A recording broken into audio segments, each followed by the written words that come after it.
بسم اللہ الرحمن الرحیم رب اشرح لی صدری ویسر لی امری واحلل عقدۃ من لسانی یفقہوا قولی رب زدنی علما۔ آج قرآن پاک کی 58ویں صورت سورہ المجادلہ پر کچھ غور و فکر کریں گے۔ ڈیوائن رسپانس میں نے اس کا نام تجویز کیا ہے۔ اس مدنی صورت میں 22 آیات اور 3 رکوع ہیں۔ نہایت اصرار اور محبت سے اپنی بات منوانا مجادلہ کہلاتا ہے۔ اس طرز فریاد میں ایسا اعتماد ہوتا ہے کہ رب کی ذات گزارش رد نہیں کرتی۔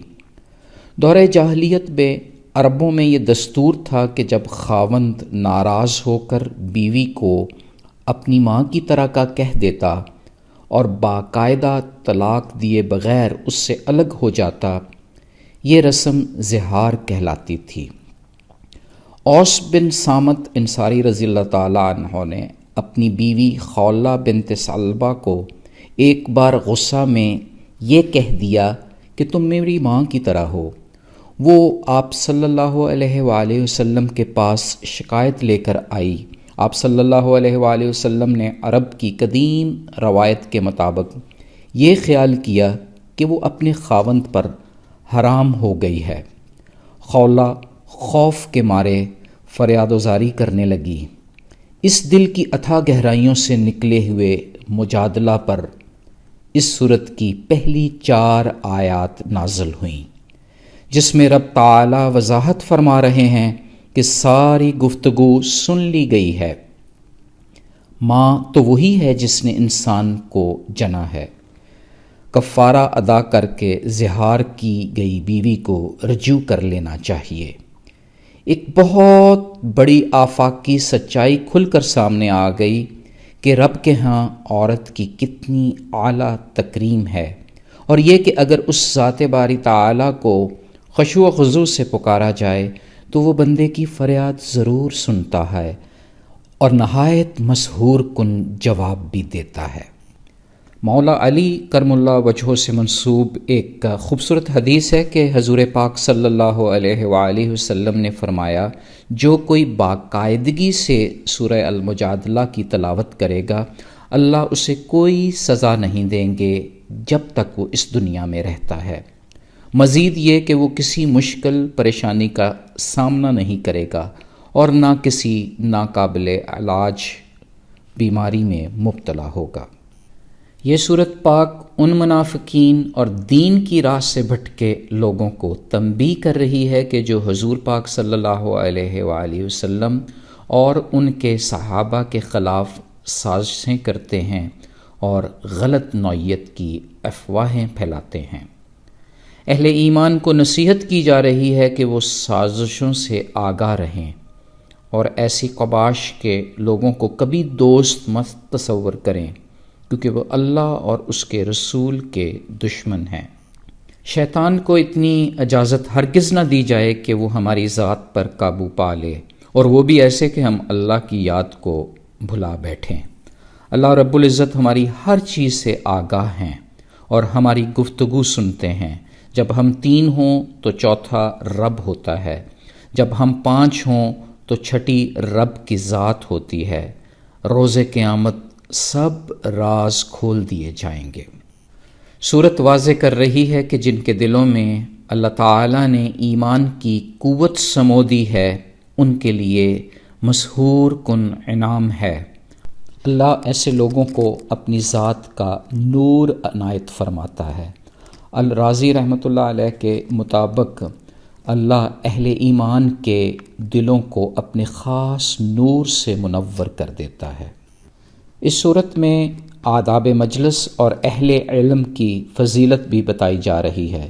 اگر ہم کسی مجلس میں دوسروں کو جگہ دیں گے تو رب تعالی ہمارے لیے فراخی عطا فرمائے گا۔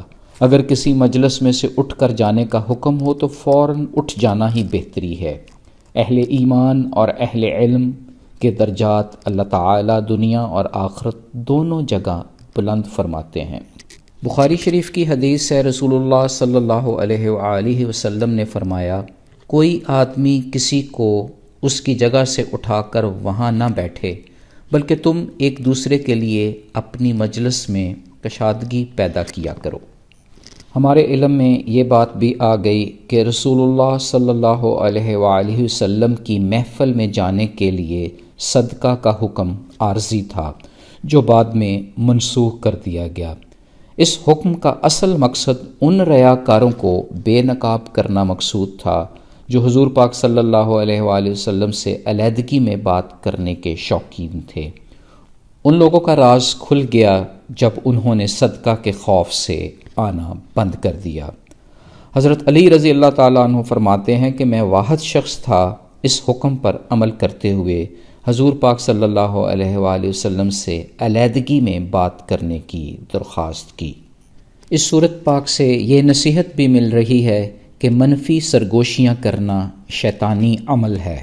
شیطان سے دوستی دنیا و آخرت دونوں جگہ انسان کو رسوا کرتی ہے۔ حزب الشیطان کے مقابلے میں حزب اللہ ہیں، یعنی اللہ ان سے راضی ہوا اور وہ اللہ سے راضی ہوئے، وہ اللہ کی خاص جماعت ہیں۔ جو حزب اللہ ہیں ان پر ایمان سب سے بڑی حقیقت کے طور پر راسخ ہو گیا، یعنی اللہ سے اتنی گہری نسبت حاصل ہو گئی کہ ان کو اللہ کی طرف سے روحانی فیض پہنچنے لگا۔ ہمیں بھی ایسے ہی حزب اللہ سے دوستی رکھنی چاہیے جو خدائی صداقتوں کو اپناتے ہیں۔ زمشکری رحمۃ اللہ علیہ الکشف میں لکھتے ہیں کہ جو کوئی اس صورت کی تلاوت کرتا ہے اور اس پر عمل کرتا ہے، روز قیامت اسے اللہ کے رفیق کا درجہ دیا جائے گا۔ اس پس منظر میں ڈیوائن رسپانس یعنی آسمانوں سے اترنے والا ربوبی جواب اس راز سے پردہ اٹھا رہا ہے کہ نور کی روشنیوں سے منور دلوں سے نکلتی ہوئی فریاد عرش کو چھو جاتی ہے، پھر وہاں سے جواب موصول ہوتا ہے، جنت کی بشارت ملتی ہے۔ اس جواب کو سمجھنے کے لیے حزب اللہ کی راہ اختیار کرنی پڑتی ہے، شیطان کے حملوں سے چھٹکارا پانا ہوتا ہے، ہر مصیبت اور مشکل وقت میں مجادلہ کرنا پڑتا ہے۔ فی امان اللہ، اللہ حافظ۔